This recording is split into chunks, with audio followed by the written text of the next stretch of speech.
भारत में करेंसी में एक बड़ा बदलाव होने जा रहा है। ये बदलाव क्या है? भारत में सर्वप्रथम पेपर करेंसी कब से चालू हुआ, इसके पीछे का कारण क्या था, और ये जो बदलाव होने जा रहा है इसके पीछे का कारण क्या है, सारा कुछ चीजों के बारे में डिटेल में समझेंगे। नमस्कार दोस्तों, मैं हूं प्रियो भारत, डोजो में आप सभी का स्वागत है। सब्सक्राइब कीजिए और बेल आइकन को जरूर प्रेस करें कि जबकि मैं नया वीडियो अपलोड करूं आपके पास नोटिफिकेशन सबसे पहले पहुंचे। साथियों, ब्रिटिशर्स इंडिया में आए थे बिजनेस करने के लिए और बाद में जाके रूल करने लगे। तो बिजनेस के लिए एक सेंट्रल करेंसी होना चाहिए जिसके थ्रू बिजनेस किया जा सके। इसीलिए ब्रिटिशर्स 1861 में 1861 में जाकर ब्रिटिशर्स पेपर करेंसी एक्ट लागू किए इंडिया में, और पेपर करेंसी एक्ट के तहत भारत में पहली बार विक्टोरिया सीरीज के नोट्स इंट्रोड्यूस करवाए गए और व्यापार इसी के माध्यम से होने लगा। टाइम के साथ साथ नोटों में बदलाव हुआ, बहुत सारा चेंजेस लाया गया, लेकिन इंडिपेंडेंस के बाद 1947 में इंडिपेंडेंस मिला और 1949 में जाकर ₹1 का जो नोट था उसमें डिजाइन में चेंजेस किया गया, और 1950 में, क्योंकि 26 जनवरी 1950 को कॉन्स्टिट्यूएंसी लागू हो चुका था, और 1950 में जाकर बाकी जितने सारे नोट्स थे उसमें भी डिजाइन में चेंज किया गया, जहां पे अशोक स्तंभ को इंट्रोड्यूस किया गया और इंडियन हेरिटेज, चाहे वो एग्रीकल्चरल हेरिटेज हो, चाहे वो सोशल हेरिटेज हो, हमारा रिलीजियस हेरिटेज हो, इसको इंट्रोड्यूस किया गया। अब आते हैं 1969 में।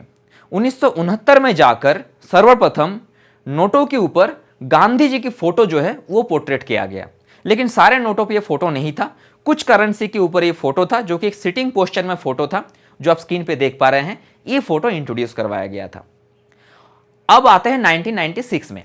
1996 में एक कंप्लीट गांधी जी सीरीज लाया गया, जहां पे 10, 20, 50, 100, 500 और 1000 के नोटों के ऊपर गांधी जी का फोटो हुआ करता था।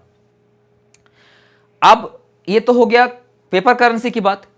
कॉइन का अगर बात किया जाए तो ब्रिटिश इंडिया में कॉइन भी लाया गया था ब्रिटिशर्स के थ्रू, जहां पे क्वीन विक्टोरिया का सील हुआ करता था, और जाके 1950 में 15 अगस्त 1950 में जाकर इसको हटाकर सर्वप्रथम अशोक स्तंभ को इंट्रोड्यूस किया गया कॉइन में, और वो आना, पैसा, ये सब इंट्रोड्यूस किया गया।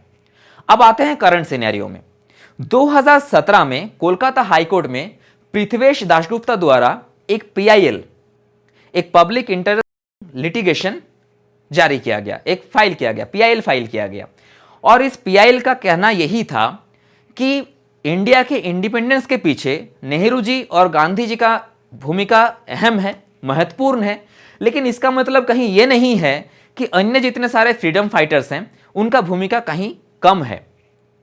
तो इसी का पीआईएल को एक्सेप्ट किया गया कोलकाता हाईकोर्ट के द्वारा, और कोलकाता हाईकोर्ट से ये एक प्रकार से गाइडेंस दिया गया, या बोल सकते हैं आप ऑर्डर दिया गया सेंटर को और आरबीआई को, रिजर्व बैंक ऑफ इंडिया को, कि इसका रिप्लाई करे जल्द से जल्द 8 हफ्ता के अंदर कि इसका कारण क्या है कि केवल मात्र हम लोग नोटों पे गांधी जी का ही फोटो इस्तेमाल करते हैं।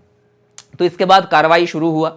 2017 में जाकर आरबीआई के द्वारा एक कमेटी गठन किया गया, और इस कमेटी के द्वारा सिक्योरिटी रीजन को मद्देनजर रखते हुए नोटों में बहुत सारे डिजाइन चेंजेस किया गया, बहुत सारे सिक्योरिटी रीजंस इन्वॉल्व किया गया, और 2020 में यह प्रस्ताव किया गया कि गांधी जी की फोटो के साथ साथ कुछ करेंसी में या कुछ चेंजेस किए हुए हम लोग कविगुरु रविंद्रनाथ टैगोर और एपीजे अब्दुल कलाम का भी वाटरमार्क इस्तेमाल करेंगे करेंसी में। बाद में जाकर आरबीआई और एसपीएमसीआईएल, यानी कि security printing minting and corporation India limited, जो कि फाइनेंस मिनिस्ट्री के अंदर का एक डिपार्टमेंट है, 2 सेट्स बनाए गए अलग अलग, गांधी जी और कविगुरु रविंद्रनाथ टैगोर और एपीजे अब्दुल कलाम साहब के, और वाटरमार्क के साथ ये बाद में जाकर फाइनलाइज करके 2 सेट अलग बनाए गए, और आईआईटी दिल्ली के प्रोफेसर दिलीप साहनी सर के पास भेजा गया, और अभी उसमें एग्जामाइन चल रहा है, बहुत सारा इलेक्ट्रॉनिक्स टेस्ट किया जाएगा, और इस टेस्ट के बाद फाइनलाइज करके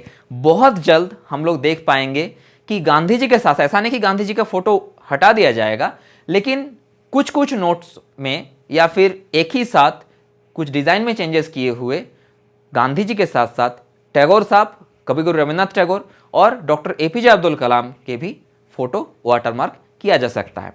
ऐसा नहीं कि इंडिया में ऐसा पहली बार किया जा रहा है, बहुत सारा कंट्री में, जैसे कि अमेरिका में ही बहुत सारे नोटों में अलग अलग अहम अहम किरदार के जो लोग रहे हैं, जो जिन्होंने अमेरिका के डेवलपमेंट के लिए काम किए हैं, चाहे वो फाउंडर हैं जॉर्ज वाशिंगटन से लेकर जो प्रेसिडेंट हैं, एक्स प्रेसिडेंट हैं, सारे अलग अलग नोटों पे पोर्ट्रेट किया गया है।